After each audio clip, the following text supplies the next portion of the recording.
pour cette troisième vidéo consacrée donc à mon intervention en mai 2019 au Club Photoshop de Paris, je vais vous montrer comment faire des masques de luminosité très facilement. Et pour ça, vous voyez, j'ai un panneau ici que je vais pouvoir ouvrir. Et vous voyez, c'est très facile, j'ai Luminosity Mask, je clique dessus. Il me demande, est-ce que je veux un masque de luminosité pour les hautes lumières, les lumières moyennes ou les ombres? Je vais prendre un masque de luminosité pour les hautes lumières. Je clique sur le bouton. Et là, il va me générer un masque. Voilà. Et là, il me montre tout ce qu'il a sélectionné. Tout ce qui est blanc va donc être non masqué. Ce qui est noir va être masqué. Pour l'instant, je trouve que c'est un petit peu trop. J'ai un curseur ici qui va me permettre de pouvoir bouger dans un sens. Vous voyez, ce que je veux, c'est récupérer voilà, toutes les données qui sont sur les parties, le front, les pommettes, les parties très saillantes du visage, ici. Je vais peut-être même encore le rentrer un petit peu. Voilà. Voilà, là, je suis en train de créer mon masque. Très bien. Donc, vous voyez, il m'a généré un premier masque. Je l'ai modifié grâce à un simple curseur. Et maintenant, j'ai des boutons ici qui vont me permettre de faire des choses. Je peux créer une sélection par rapport à ce masque. Je peux enregistrer sur une couche. Et surtout, ce qui va m'intéresser, c'est créer une courbe ou un niveau. Je vais peut-être créer une courbe. Je clique sur la courbe. Il me dit comment voulez-vous nommer votre courbe. Je vais l'appeler haute H lumière L. Et je fais OK. Voilà. Vous voyez que dans la palette calque, il m'a maintenant mis juste un calque de réglage haute lumière. Voilà, avec le masque qui est ici. Je clique sur ma courbe. Et vous voyez que maintenant, si je bouge ma courbe dans un sens ou dans l'autre, eh bien, vous voyez, on va travailler uniquement sur les parties claires de l'image et je vais pouvoir les renforcer, donc les fermer un peu, les assombrir légèrement ou pas. Voilà, je vais faire quelque chose comme ça. Vous voyez, avant, après, vous voyez, j'ai assombri légèrement mes hautes lumières. Voilà, vous voyez, c'est quelque chose qui est extrêmement pratique, très facile à faire, et normalement, un masque de luminosité se fait sans problème, mais c'est pas forcément aussi simple. Comment j'ai obtenu ce petit panneau? Eh bien, en fait, à partir du moment où vous êtes abonné à Adobe, à la Creative Suite, ben vous y avez aussi accès.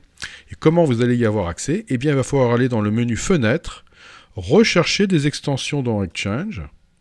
Il va vous ouvrir, voilà, un panneau Adobe Exchange. Et là, ici, je vais aller lui dire que je voudrais prendre, par exemple, tout ce qui concerne Photoshop. Vous voyez que j'ai la possibilité de faire InDesign, Illustrator. Voilà, vous avez tous les produits, évidemment, Adobe. Et ici, vous avez ici accès, vous voyez, à des tas de possibilités, dont celle qui, moi, je viens de vous montrer, va se trouver ici, Interactive Luminosity Mask. Je veux ce panneau-là, je clique dessus. Voilà, sur le petit lien, voilà, ça va s'ouvrir. Vous allez avoir une description du panneau, bien évidemment. Vous voyez, vous pouvez cliquer sur Free, et là, ça va vous l'envoyer dans votre Photoshop. Ça va se charger dans le Photoshop. Il faudra sans doute, la plupart du temps, redémarrer Photoshop. Et où est-ce que vous allez trouver votre panneau? Eh bien, vous allez le trouver ici, alors je remets sur Photoshop, vous allez le trouver dans Extension ici. Vous voyez, Interactive Luminosity Mask est apparu ici. Donc autant vous dire que j'en ai chargé quelques autres, pas des masses, mais quelques-uns, dont un que j'ai envie de vous montrer qui s'appelle Thème Adobe Color, voilà, et qui est celui-là. Vous voyez que alors là, il faut être connecté à Internet. Et dans ce cas-là, vous faites apparaître, vous voyez, la roue chromatique avec la possibilité ici de pouvoir travailler sur des harmonies de 5 couleurs. Donc ici, je peux aller lui dire que j'aimerais bien travailler sur une harmonie dans les rouges. Ici, vous voyez, je vais pouvoir prendre mes éléments et les bouger pour faire créer une harmonie particulière, plus ou moins foncée, plus ou moins claire. Bon, ça, c'est assez intéressant, mais ce qui est vraiment intéressant, c'est je vais avoir Explore ici qui va me permettre d'avoir un certain nombre d'harmonies dont je pourrais mettre par exemple le nom, chercher une harmonie à base de bleu. Je vais appeler ça Blue. Voilà, je vais valider. Il va me montrer des harmonies à base de bleu. Donc ça c'est assez intéressant. Voilà, vous avez la possibilité aussi d'aller chercher mes thèmes. Et là, mes thèmes, c'est les thèmes que moi j'ai déjà créés avec ce petit élément. Oui, j'en ai déjà enregistré un. Voilà, et je pourrais en enregistrer d'autres, évidemment. Ces harmonies étant d'ailleurs disponibles dans Explorer pour les autres personnes. Et c'est ce que l'on voit ici, c'est en fait des harmonies qui ont été créées par d'autres utilisateurs. Donc vous voyez, ça peut être extrêmement utile quand vous cherchez à créer par exemple un logo et vous cherchez une harmonie de couleurs, ben vous pouvez les avoir ici. C'est exactement le même plugin, on a ça dans Illustrator de manière encore beaucoup plus détaillée, et donc là on a une version un petit peu plus light de ce qu'il y a dans Illustrator. Ce que je faisais avant, c'est que je devais aller dans Illustrator pour me faire ma petite harmonie, et après je repassais dans Photoshop. Ben là vous l'avez directement dans Photoshop, ce qui est assez pratique. Autre plugin que vous pouvez aussi trouver, c'est un plugin qui s'appelle Pexels, vous voyez, P-E-X-E-L-S, vous cliquez dessus, et vous allez obtenir, voilà, des images libres de droit, voilà.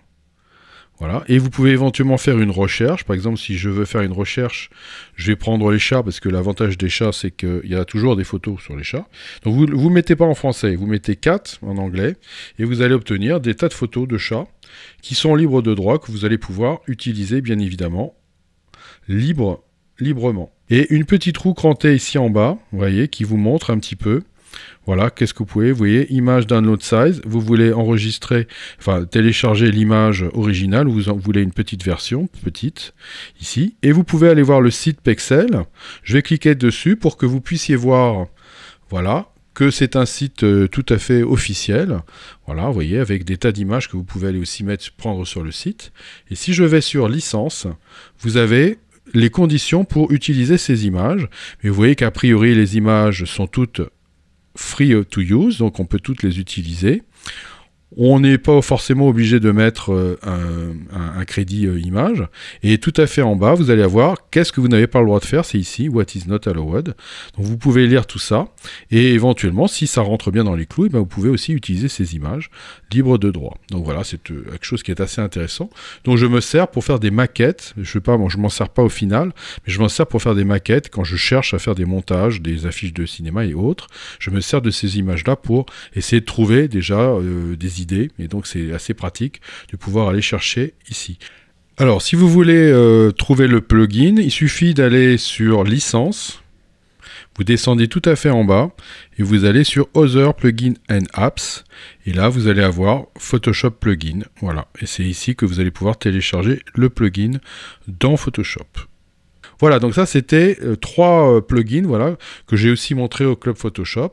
Il y en existe plein d'autres, et régulièrement sur ma chaîne, je viendrai vous montrer d'autres plugins que j'utilise. Je fais bien cette différenciation-là. Je ne vous montre pas des éléments ou des plugins ou des choses que je n'utilise pas. Tous ces éléments que je vous ai montrés, je les utilise au quotidien, donc je suis sûr qu'ils marchent bien et qu'ils peuvent vous donner toute satisfaction. Voilà, j'espère que ces 3 vidéos vous ont intéressé, et je vous dis à bientôt pour la prochaine séance du Club Photoshop, et pour dans quelques jours pour une nouvelle vidéo sur la chaîne Pixel et Vecteur.